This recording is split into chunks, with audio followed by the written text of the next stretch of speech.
A. History detectives and seekers of absolute power's darkest truths. What if an emperor, born into the most powerful family on earth, ascended to the throne amidst national celebration, only to plunge his empire into a nightmare of cruelty, debauchery, and seemingly insane whims? What if he declared war on the sea, made his horse a consul, and claimed to be a living god? Today, we're tearing open the astonishing, often horrifying, saga of Emperor Caligula, the Roman ruler whose name became synonymous with madness and tyranny. We'll peel back the layers of his infamous reign, expose the whispered plots that put him on the throne, the shocking intrigues that followed him, and the bizarre displays of power that still defy belief. This isn't just about ancient history.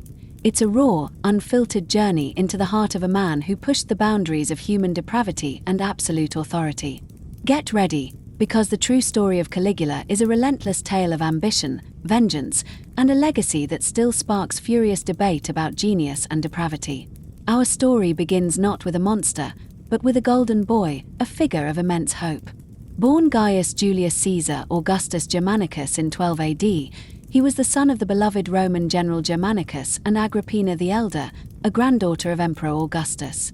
As a child, he was adored by the legions, who nicknamed him Caligula Little Boot for the miniature military boots he wore. His early life, however, was shadowed by tragedy and danger.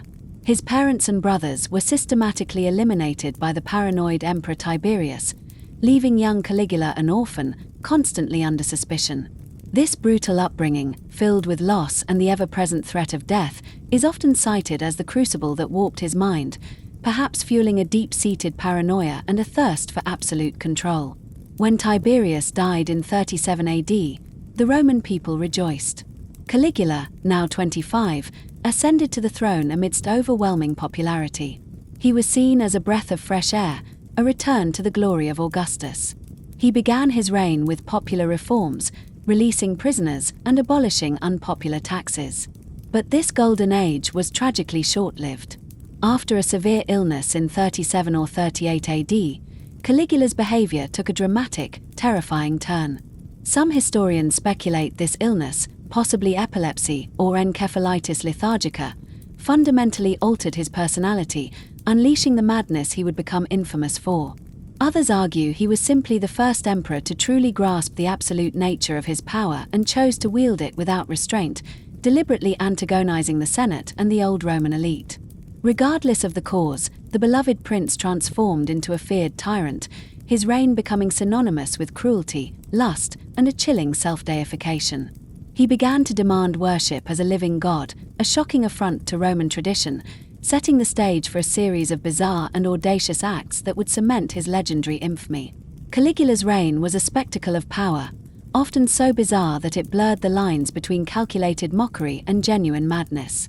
The most famous tale involves his favorite horse, incitatus meaning swift or at full gallop. Caligula was said to have lavished incitatus with unimaginable luxury: a marble stable, a jeweled collar, and a gilded manger.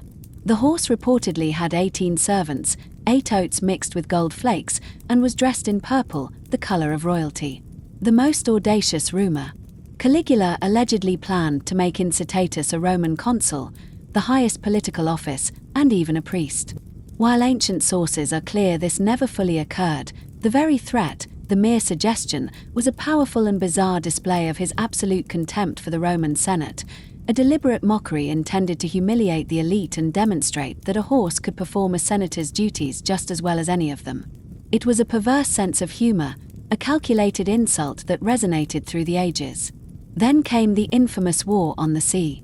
After a failed military campaign in Gaul, where his troops reportedly mutinied or refused to fight, Caligula allegedly ordered his soldiers to line up along the shore of the English Channel and declare war on the sea. He commanded them to stab the waves with their swords and hurl spears into the ocean, as if battling an invisible enemy. After this absurd battle, he ordered them to collect seashells as the spoils of war, to be taken back to Rome as evidence of their victory. This bizarre military exercise is often cited as definitive proof of his insanity. However, some historians suggest it was a humiliating punishment for his mutinous troops, a way to publicly shame them.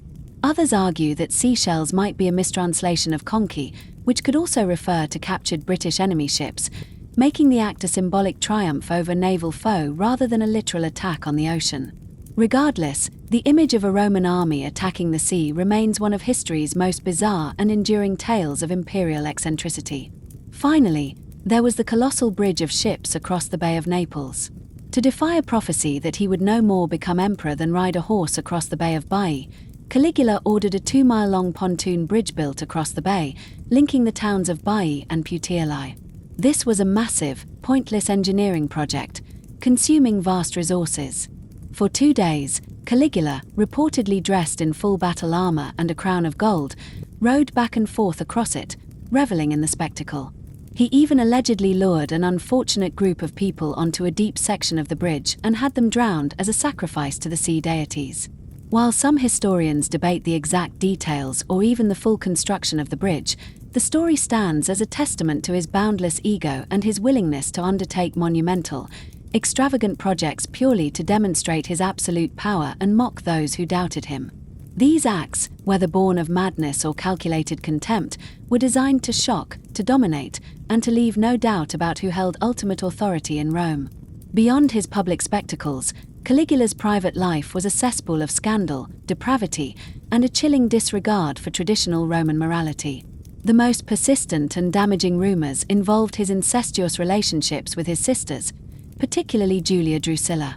Ancient historians like Josephus and Suetonius explicitly accuse him of sexual relations with Drusilla, and Suetonius even claims he had affairs with all his sisters. While such accusations were often used by hostile sources to smear unpopular emperors, the sheer consistency of these rumors, and the unusual public displays of affection between Caligula and Drusilla, who was reportedly his favorite and treated almost as an empress, fueled widespread shock and disapproval among Roman society. When Drusilla died young, Caligula was reportedly devastated, insisting on a lengthy mourning period and even deifying her as a goddess, further blurring the lines between family affection and blasphemous obsession. His sexual exploits extended far beyond his family. Caligula had a notorious reputation for brazen acts with other men's wives. He would reportedly attend weddings only to halt the proceedings, imposing his imperial authority to claim the bride for himself, publicly humiliating her husband. He was rumored to have transformed parts of his imperial palace into a brothel, forcing aristocratic women and men into prostitution for his amusement. His final wife, Milonia Caesonia, was an unconventional choice older, not from a prominent family, and known for her extravagant and scandalous lifestyle.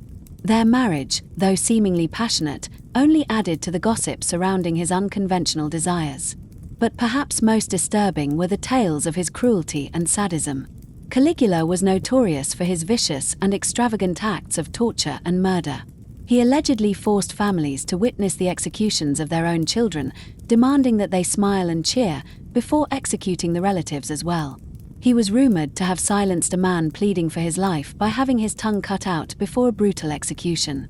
Other accounts describe him disfiguring men with branding irons or condemning them to work in mines or build roads for trivial offenses. These horrifying stories, whether entirely true or exaggerated by his enemies, painted a vivid picture of a monstrous ruler, a man who reveled in the suffering of others and whose whims could lead to instant, agonizing death. To reinforce his absolute power and his growing megalomania, Caligula made audacious claims of divinity. He was the first Roman emperor to demand worship as a living god, not just after death. He had statues of himself erected in every temple throughout his empire and even integrated a temple into his own palace, boldly proclaiming that he lived among the gods. He reportedly likened himself to demigods like Hercules and Bacchus, then went further, taking a seat with the supreme deities like Mercury and Apollo. This extreme vanity and grandiose self-image, this assertion of godlike status, was a deliberate act to antagonize the Roman aristocracy and solidify his reign with symbols of unquestionable, divine authority. Caligula's reign, marked by such extreme cruelty, extravagance, and unpredictable behavior, inevitably bred a deep and widespread resentment. His enemies grew, not just among the humiliated Senate and the old aristocracy, but within his own Praetorian Guard, the very soldiers meant to protect him.